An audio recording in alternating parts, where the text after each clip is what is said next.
حرم میں آنے والا ہر شخص حیران ہے کہ یہ پتھر سخت گرمی میں بھی ٹھنڈا رہتا ہے۔ اس کا راز یہ ہے کہ یہ خاص پتھر یونان سے درآمد کیا گیا۔ اس کی خوبی یہ ہے کہ یہ گرمی اور روشنی کو منعکس کرتا ہے۔ یہ پتھر پورے حرم میں ایسی سمت پر ہے تاکہ آدمی کا رخ کعبے کی طرف رہے، یعنی جہاں کعبہ نظر نہ بھی آئے تو پتہ چل جائے اسی طرف رخ کر کے نماز پڑھنی ہے۔ السلام علیکم، ویلکم ٹو مائی چینل۔ میں ہوں محمد سلیم ساحل اور میرے یوٹیوب چینل پہ آنے کا بہت بہت شکریہ۔ وہ ایک مصری انجینئر اور آرکیٹیکٹ تھا جس نے دنیاوی زہری بود و باش سے دور نامعلوم رہنے کو ترجیح دی۔ انجینئر ڈاکٹر محمد کمال اسماعیل 1908 کو مصر میں پیدا ہوا۔ وہ مصر کی تاریخ کا سب سے کم عمر شخص تھا جس نے ہائی اسکول سرٹیفکیٹ حاصل کیا، پھر ریل اسکول آف انجینئرنگ کا سب سے کم عمر طالب علم جس نے وہاں سے گریجویٹ ڈگری لی، پھر سب سے کم عمر جس کو یورپ سے اسلامک آرکیٹیکچر میں ڈاکٹریٹ کی 3 ڈگریاں لینے کے لیے بھیجا گیا۔ اس کے علاوہ وہ سب سے کم عمر نوجوان تھا جس نے بادشاہ سے نائل، سکارف اور آئرن کا خطاب حاصل کیا۔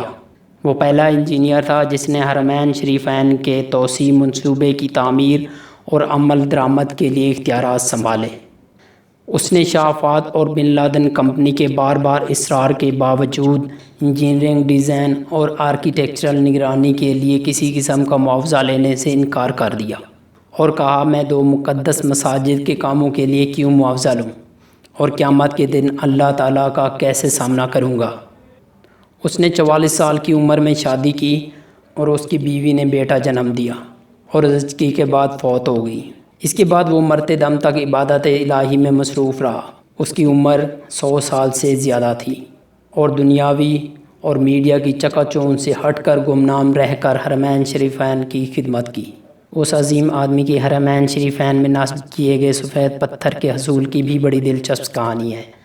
یہ وہ پتھر ہے جو حرم مکی میں مطاف، چھت اور باہر صحن میں لگا ہوا ہے۔ اس کی خصوصیت یہ ہے کہ یہ گرمی کو جذب کر کے فرش کی سطح کو ٹھنڈا رکھتا ہے۔ یہ پتھر ایک ملک گریس میں ایک چھوٹے سے پہاڑ میں دستیاب تھا۔ وہ سفر کر کے گریس گئے اور حرم کے لیے کافی مقدار تقریباً آدھا پہاڑ خریدنے کا معاہدہ کیا۔ معاہدے پر دستخط کر کے واپس مکہ لوٹے اور سفید پتھر سٹاک میں آ گیا اور مکہ حرم میں پتھر کی تنصیب مکمل کرائی۔ 15 سال بعد سعودی حکومت نے ایسا ہی پتھر مسجد نبوی میں نصب کرنے کو کہا۔ انجینئر محمد کمال کو جب بادشاہ نے مسجد نبوی میں ویسے ہی پتھر لگانے کو کہا تو وہ بہت پریشان ہوا، کیونکہ کرۂ ارض پر وہ جگہ گریس ہی تھی جہاں یہ پتھر دستیاب تھا، جو کہ آدھا پہاڑ تو وہ پہلے ہی خرید چکے تھے۔ انجینئر محمد کمال بتاتے ہیں کہ وہ گریس میں اس کمپنی کے چیف ایگزیکٹو کے پاس گئے، اسے ملے اور ماربل کی بقایا مقدار جو بچ گئی تھی اس کے بارے میں پوچھا تو چیف ایگزیکٹو نے بتایا وہ ماربل تو ہم نے آپ کے جانے کے بعد بیچ دیا تھا، اب تو 15 سال ہو گئے ہیں۔ کمال بہت افسردہ ہوا اور میٹنگ چھوڑ کر جانے لگا تو آفس سیکرٹری سے ملا اور گزارش کی کہ مجھے اس شخص کا اتا پتہ بتاؤ جس نے بقیہ تمام ماربل کی مقدار خریدی ہو۔ تو اس نے کہا پرانا ریکارڈ تلاش کرنا بہت مشکل ہے، لیکن آپ مجھے اپنا فون نمبر دے جائیں، میں تلاش کرنے کی کوشش کرتی ہوں۔ اس نے اپنا نمبر اور ہوٹل کا پتہ دیا اور اگلے دن آنے کا وعدہ کر کے چلے گئے۔ دفتر چھوڑنے سے پہلے کمال نے سوچا مجھے کیا ضرورت ہے کہ کس نے خریدا، اللہ خود ہی کوئی بندوبست کر دے گا۔ اگلے دن ایئرپورٹ جانے سے چند گھنٹے قبل اسے ایک فون کال آئی کہ مجھے ماربل کے خریدار کا ایڈریس مل گیا ہے۔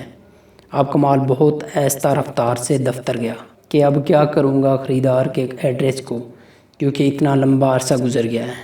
کمال دفتر پہنچا تو سیکرٹری نے کمپنی کا پتہ دیا جس نے ماربل خریدا تھا۔ جب کمال نے پتہ دیکھا تو کچھ دیر کے لیے اس کا دل دھڑکنا بھول گیا، پھر زور کا سانس لیا کیونکہ وہ کمپنی جس نے ماربل خریدا تھا وہ سعودی تھی۔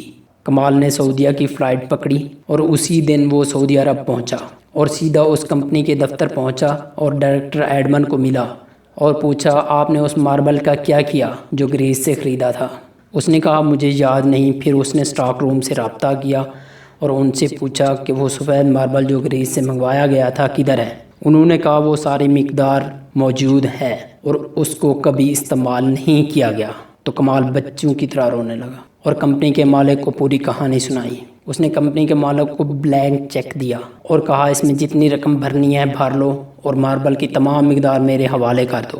جب کمپنی کے مالک کو پتہ چلا کہ یہ تمام ماربل مسجد نبوی میں استعمال ہونا ہے تو اس نے کہا میں 1 ریال بھی نہیں لوں گا، اللہ نے یہ ماربل مجھ سے خرید کرایا اور پھر میں بھول گیا۔